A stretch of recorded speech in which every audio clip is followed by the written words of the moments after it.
David, I recently learned about the Lindy Effect, the idea that the older something is, the longer it's likely to be around in the future. Have you heard about this? Yeah, I have. It comes from Nassim Taleb. I read it in his books. Now, I found it really interesting because human life expectancy declines with age. But according to the Lindy Effect, for ideas, it's the opposite. The longer the idea, the brighter its future. You know, there was one time where I was in New York, and this idea of the Lindy Effect comes from a restaurant in New York City in Midtown Manhattan. And I went with some friends to go visit Lindy's restaurant. And the reason that it comes from that restaurant is this restaurant is like 10 blocks north of the Broadway section in New York by Times Square, where they host all the plays. And the reason that this idea came about was because actors used to go to Lindy's, and they realized that the longer that a play had been active on Broadway, the longer it was expected to continue being around. So rather than a play being on Broadway for like 90 years and only having 10 years left, they said no.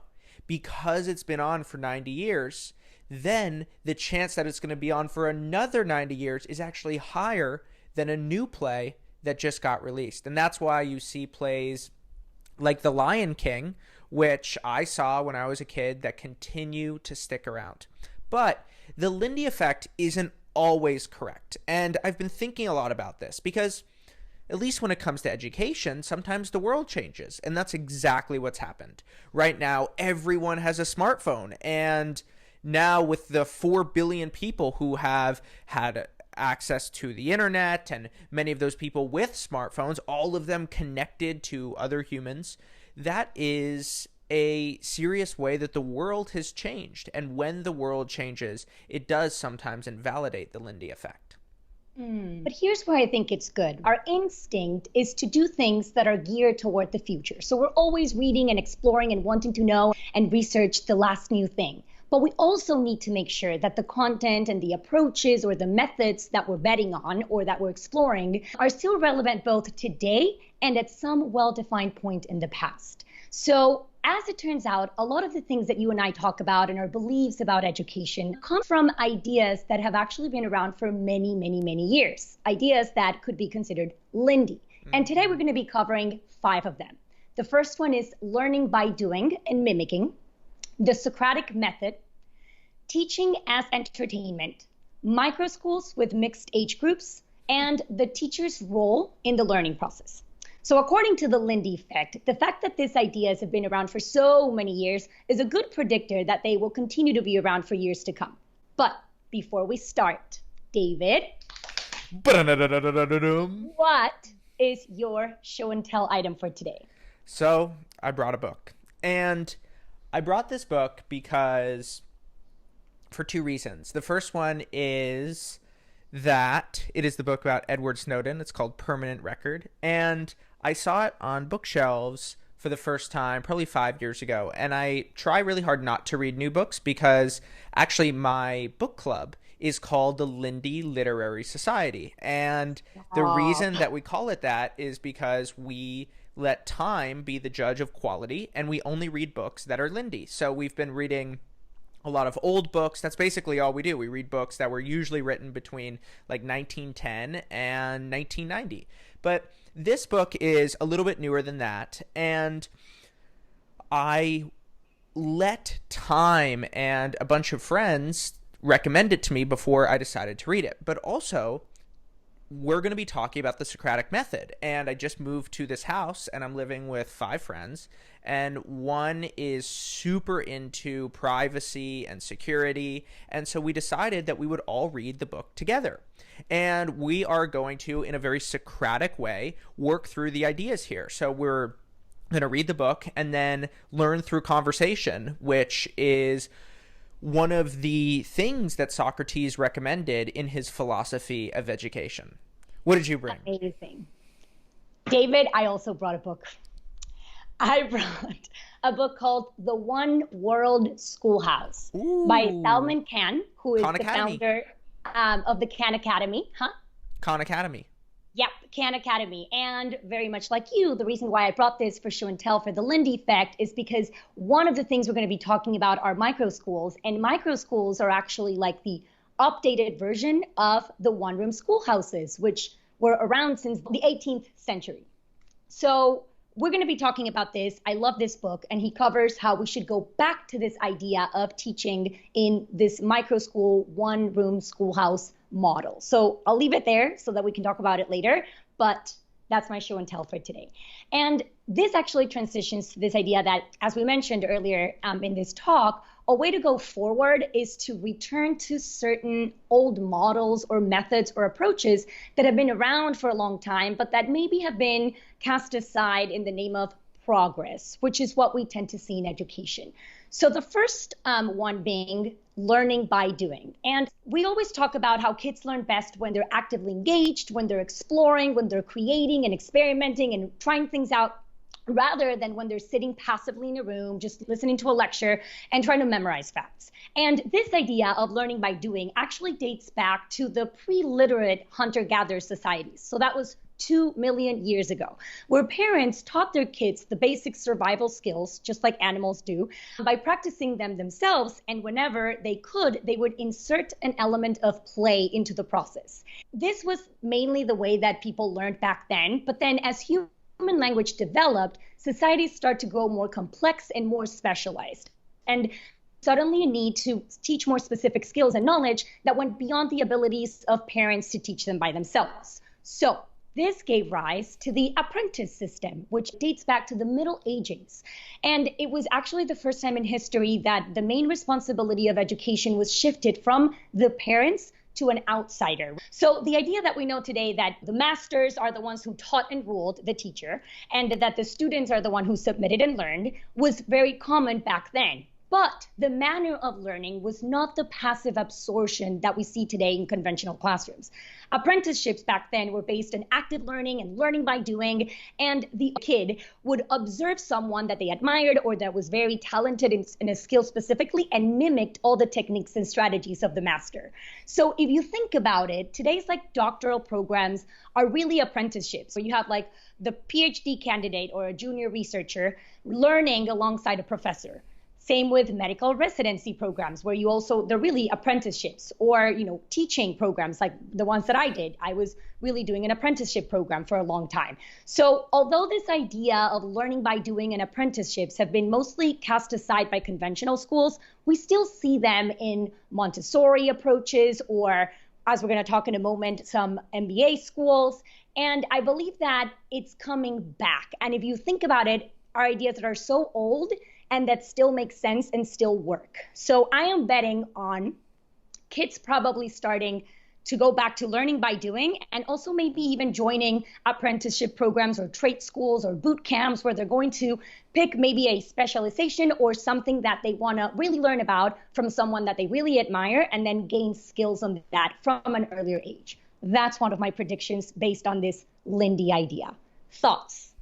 I'm going to take this in the most surprising direction. So there's this country song called Watching You by Rodney Atkins. And it's all about how boys mirror their fathers and how they look up to their parents.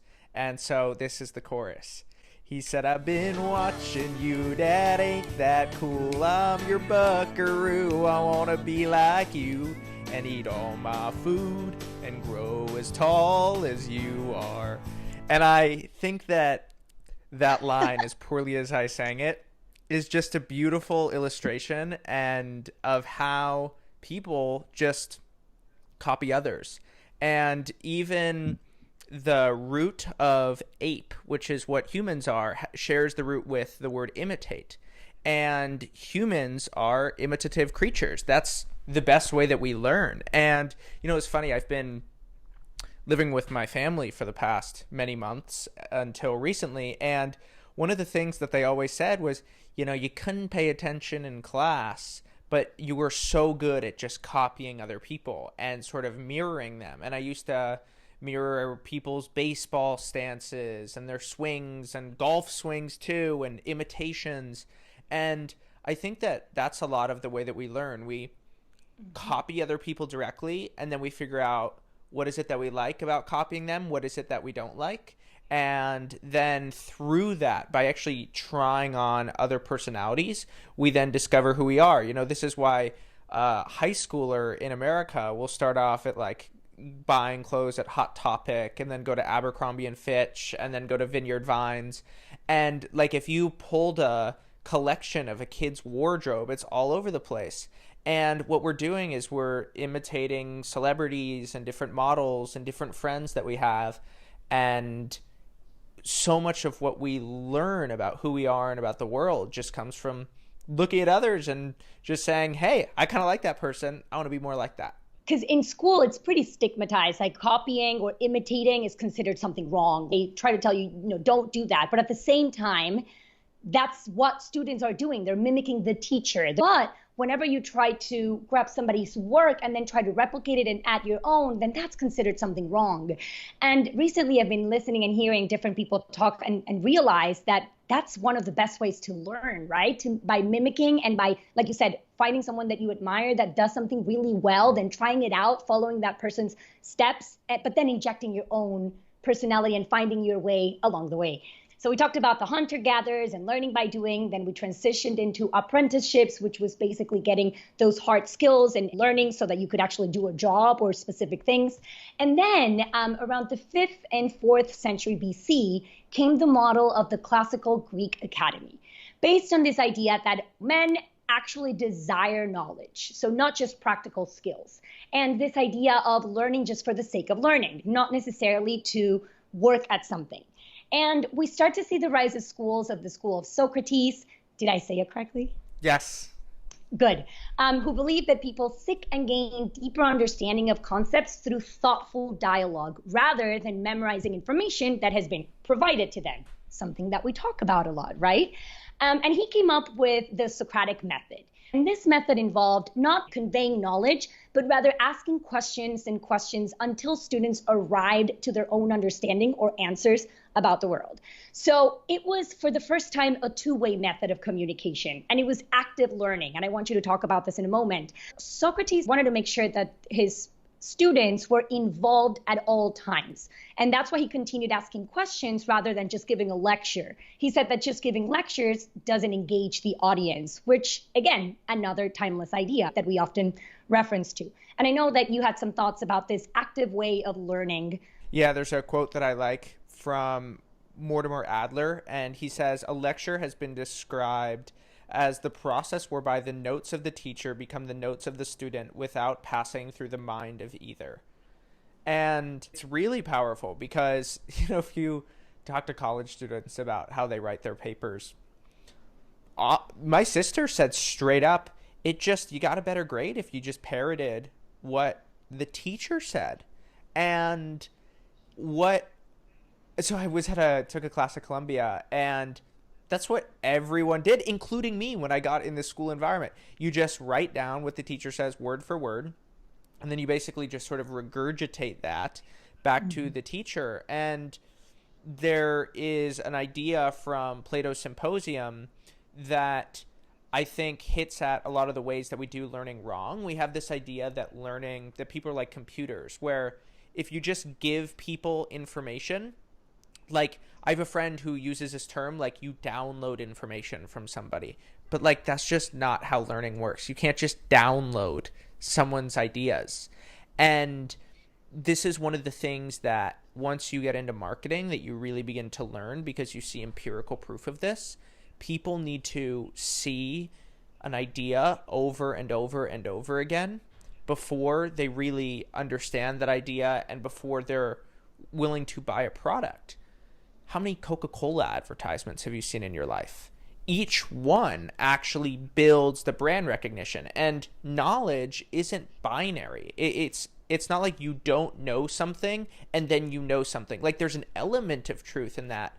But if you've ever become an expert on an idea or really begin to understand something, you'll realize that there's all of these stages. Like you learn the thing and you understand it intellectually, and then you understand it experientially, and then you understand it through action, and then you understand it by teaching others. And there's all these modalities of the way knowledge is constructed. And you can't just pretend like your brain is a bucket and go all the information in, and then it just works out. Some MBAs use this approach, the Socratic method approach. And for example, HBS has the case study. And I had the opportunity to go to several classes, and I loved the engagement, how everyone was on their toes because they could be called at any second. The teacher came in with an idea of what they were going to be discussing. Really, the questions and the comments that came up in the class and in the audience were what was driving the lesson. So again, this idea of Socrates arrived to the answers through discussion and thinking and grappling through ideas, and he kept them on their toes, which is something that we're going to talk about a little bit later. But it's one of the things that Socrates really believed in. He said, it's not forcing people to learn. That doesn't work. It's about engaging them and making them want to learn, which, again, a timeless idea. We talk about this a lot. And it dates back to the 5th and 4th century BC, right? So these ideas just keep coming back. And of course, this model was very elitist, especially back then. Like, not a lot of people could afford just hanging around Socrates and just talking about the good and the true. Most of the people needed to harvest their crops or weave the textiles. But it's the principles that we're talking about here, like the different things in the Socratic method that really resemble the things that we talk about. And this kind of leads me to the next idea, which is teaching and entertainment. And it's very much related to what we just talked about. We talk a lot about how the crucial test of education, if you want to put it that way, is to teach kids how to learn and to lead them to want to learn, to nurture their curiosity and to encourage wonder and just to give them the tools and the confidence to be able to find the answers in the future when they don't have anyone around. And for this kind of learning to be possible, it has to be appealing, and we need to sell the idea of learning. And that is not common in today's conventional systems. The teachers just kind of impose it. But for Socrates, again, the most important order of business was to engage the person. So he did not believe in forcing it. He believed in engaging. And he used different ways of doing it. The cold calling, he said that just by using a bit of sarcasm and irony and just calling people randomly without them being known that they were going to be called, that kept them on their toes. And just the discussions were so rich that everyone just wanted to learn more because they had the opportunity to participate in the learning. Also, in the second half of the 5th century BC, the sophists, which were also teachers, but unlike Socrates, they were paid and they had like a different way of doing things, but they also used tools of philosophy and rhetoric to entertain, impress, and persuade the audience. That was kind of the goal. So it also blew my mind how way back then, so many centuries ago, that was the main purpose, right? To entertain, to persuade the audience, and to engage them. And that's kind of what we advocate nowadays that educators should be doing.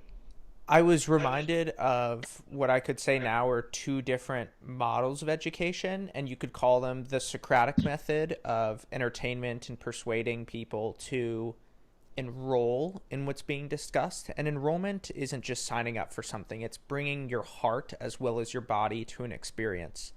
And then on the other side, we have the B.F. Skinner model. And what Skinner did, or like a Pavlov model, where what you're doing is you're sort of gaming human psychology, saying, okay, we've studied certain things on rats and cats, and we see that certain things work. Now let's apply that to humans. And I was talking to a friend last week, and she went to Brown, and Brown doesn't have grades. And you can also create your own classes if you can get a teacher to support you. And what we ultimately concluded is that the Skinner and Pavlovian model basically reduces the variance while capping the upside of an educational experience. So what you get of the benefit is you get everyone has an incentive to get good grades, and if you don't pay attention, you will be punished. That is how we think of a lot of school. But the flip side of this, and this is the more Socratic Brown methodology, is there's no grades. But we are going to design an experience where you are here because you want to learn, because you love to learn, and for no other reason. And once again, it increases the variance. There's no doubt that there is a number of people in society who, given that, I mean, me for the first 20 years of my life would say, well, no point of going to class today then. That's who I was. And now that I am a very curious learner and have built up those muscles, that sounds great. It is the very fact that there is no outcome that makes things wonderful for me when I'm learning. And we have talked a lot about this as we've thought about rite of passage. We had a suggestion from an MBA friend last week that you should work to add a credential for rite of passage. And I refuse. I don't want students who are doing anything for the credential. I don't want to follow a Pavlovian or Skinner model. I want enrollment, and then for people to learn for the joy of learning. And I am willing to accept the trade-offs of that. I think that now there's so many options out there that people are starting to migrate to what they're interested in or what calls their attention. So for example, when you said that you started to work on those muscles, no one was forcing you to do things anymore. So you started to go in the direction of things that called your attention, that caught your interest, and you're like, oh, this sounds interesting to me. So I feel like that there's a big opportunity in the education space to work on that and to have all these alternatives that make it appealing for kids to go there and to say, I really want to learn with this teacher. I really want to do this. Yeah, the problem with the word education is it's a top-down process. And sometimes top-down is really good. But it is the teacher directing the experience for the student. And don't get me wrong, there are moments in life where that is absolutely beneficial. Like, I'm going to get my pilot's license, and I want my flying coach to direct the experience for me and to map it out, because there's serious danger and it'll save me a lot of time. But that works because I've enrolled in that experience. But if you have education as top down, you have learning as bottom up. And Steve Jobs, in his famous Stanford commencement speech, says that the dots can only connect in retrospect, and somehow your intuition already knows who you want to become. And it's always worth considering when you get into a learning experience. Is this an education experience? Is it learning? But no matter what, our goal should be to have enrollment into the experience of knowledge creation, because then the top-down and the bottom-up systems, they both work better than if we just use that Pavlovian Skinner model of get good grades, otherwise you will be punished. That is actually a great transition to one of our next points, which is the role of the educator. The role of the educator is extremely important in order for what you just said to happen. And for so many years, it's been the teacher's the authority, and the teacher tells you what to do and this and that. And I thought that this was the Lindy idea. I thought that since this came from the Prussian model that dates 200 years ago, oh, that's the Lindy idea. Turns out that you go even further back to Socrates' times, and he would say over and over again, my role as the teacher is not to put knowledge into an empty mind, but to draw wisdom and clarity through questions and dialogue. And we talk about this a lot, that the teacher is now more of a facilitator, of a guide that has an idea of what the topics are going to be, but really lets the kids or the students be the ones who guide the discussion.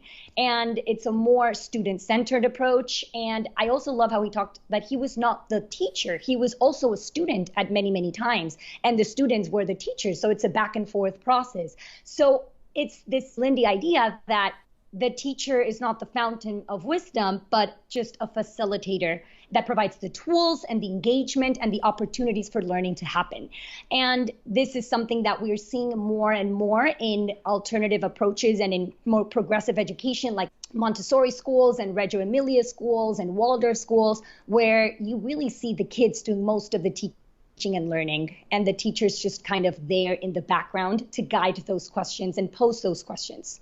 Yeah, I've been thinking about the way that things that are Lindy come back into the future. And Marshall McLuhan, who's one of my biggest influences in his laws of media, this is what he focused on. So his whole idea was that he wasn't talking about media in terms of how we think of media, like major news corporations and stuff like that. He used media for technologies that are extensions of ourselves. So the wheel was media, cooking is media, like media sort of as a synonym of technology. And what he says is that once you get an acceleration in society, you always retrieve something from the past. So one of his best predictions was, for example, like we started off in sort of an oral culture where knowledge was passed down from generation to generation through the spoken word. So we would memorize things with aphorisms and with poems. That's why we had poems like the Odyssey or the Iliad. They compressed human knowledge into something that was memorable. And there used to be bards who would remember the entire poem, and they could speak it from memory. So we started in this oral society, and then after the invention of writing and Gutenberg with the press, we became a textual society, basically. And what he saw was that what electric media was doing, television, the internet, was actually retrieving these oral patterns of thought. And he predicted a lot of the tribalism that would come into the future, the sort of instantaneous speed of thought, the lack of deliberation in society, and a whole multitude of effects that have to do with how we perceive the world. And he predicted that because he saw that we were moving through the textual time and actually retrieving an oral history from the past, and use this idea of going into the future and bringing a Lindy idea into it was one of his 4 laws of how technologies grow and mature, and use that to predict the future. I love that. And I guess it takes us to our last idea that we're discussing today, which is very Lindy, and it's the one-room schoolhouses that I talked about at the beginning. So today, a very popular term that we keep hearing are micro schools. And it's become even more popular now that with the pandemic and everything, but it's essentially a form of homeschooling, but with a bigger crowd. So you have 5 to 10 kids and you learn with an adult that can be either a parent or a teacher. And it's a more flexible approach, and it's not 8 hours a day for 5 days a week. It's way more flexible. The kids can be more self-paced. And one of the biggest ideas here is the mixed age group. When you think about it, there's nothing natural about segregating kids by age. That's not how families work. It is not what the world looks like. And it really runs counter to what kids have learned and the way they've socialized for most of human history, as we've talked about since the hunter-gatherers, right? You didn't have this age segregation. That's fairly a new idea. So for this reason, I really believe that the school of the future is going to be more like a micro school, and this updated version of the one-room schoolhouse, where you have kids with different ages without this like tyranny of the broadcast lecture and the one-size-fits-all curriculum, but instead of that, you have kids learning and teaching each other, enjoying the self-paced learning, having more one-to-one time with the teacher, having the flexibility to study maybe direct instruction for 2 hours, and then they can have more learning time, but in more unstructured ways. It has room for them to follow their curiosities, for them to actually build and do things with their hands instead of just consuming. So this whole idea really comes from an idea that's so old and that is coming back after 200 years. So I just think that micro schools or one-room schoolhouses are more closely related to what the world looks like outside the walls of a school. And therefore, it's a better way to prepare kids for the future. So this is one of those ideas that I'm really betting on, and that is very Lindy, according to what we're seeing. It's weird that society is so age segregated. I sometimes wonder, it's a fun thought experiment. Like if someone from the 17th century, the 14th century came to today's society, what would they think is really weird? And of course, there's like the easy answers, smartphones and television and all that stuff. But that's not that very interesting. But like, what are the surprising ones? And I think that one of the surprising ones is age segregation. The way that you only really hang out with people your age. It's like, I remember being in kindergarten and looking at the 3rd graders. Oh my God. They were all the way on the other side of campus, can't talk to them. And that's such a bizarre way that we've structured society. Like, it makes sense in a very industrial system because you just need to funnel the masses through these systems and you need to standardize everything. But even standardization itself, we've reached a lot of the limits of it and we don't need it anymore. And it just seems quite obvious to me that there are aspects of what it means to be human and what it means to grow up in this world that you don't get if you're just with people your age the entire time. Normal is what we're used to. So people, when they think of school and learning, everyone thinks of, well, most people think of grades and you people your same age. But if you think about it, it doesn't make a lot of sense because of the reasons that you just said. But also, it's a much better approach to have different ages. The older kids are teaching what they're learning to the younger kids, and the younger kids look up to the older kids and want to do things faster. And often you see that kids want to learn from other kids and from older kids, not so much from adults. So use that to your advantage and leverage that. You know, the kid wants to learn from the older kid, then make that happen. So I really believe that we're going to go back to that idea of mixed age groups. I had the opportunity to work at a school in New York for a while as a student teacher that had this mixed age groups. And it was incredible to see. You had first through third graders in one classroom and then fourth and fifth graders in another classroom. And it was just beautiful. There was a lot more engagement too. And I know you mentioned some of the benefits of the small group work and the one-on-one tutoring and the Bloom's Two Sigma problem. So maybe you want to wrap up with that? Yeah, I'll wrap up with that. So I think that this is one of the really interesting open questions in the world of education.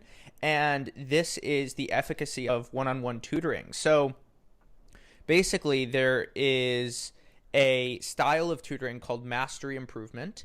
And mastery improvement with one-on-one tutoring led to, and this is a statistical term, a 2 sigma improvement in student performance, and the results were then replicated.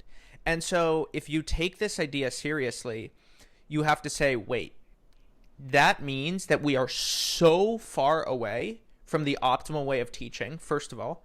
And second of all, it begs the question that may be one of the most important open questions in the field of education is how can we replicate the one-on-one style of tutoring?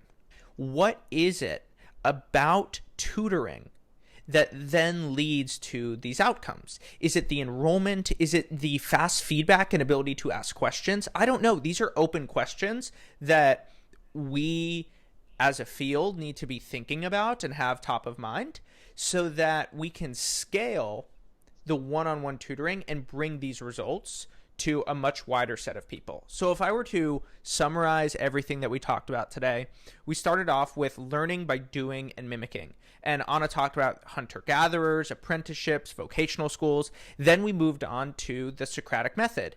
And we talked about active learning. Information isn't something that you can just download into your brain. You can't just pour ideas into your mind like you pour water into a bucket and it'll just fill up. No, you have to repeat ideas over and over again. And this is one of the things that places like Harvard Business School really understand.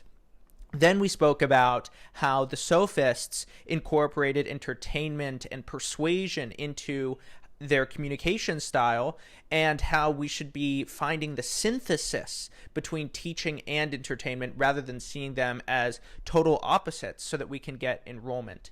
Then we spoke about the teacher's role in entertainment. So we went back to Socrates and we spoke about how the students can lead the discussion, they can lead the questioning in the classroom, and that teachers can sell the idea of learning rather than just enforcing it.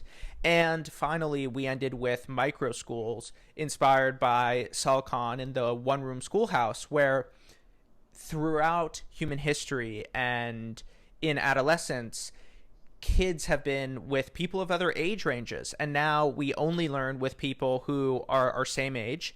And we spoke about how these micro schools are going to be smaller, they're going to be more personal, maybe even more like Bloom's Two Sigma.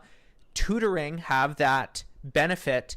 And finally, because they're smaller, because they're more community oriented, in order to be big enough, they're going to draw from a bunch of different age ranges. So as it turns out, and as the Lindy Effect explains, all these ideas that we have about the future of education and what works have actually been around for many, many, many years. So hopefully we can start to bring them back. Woot woot!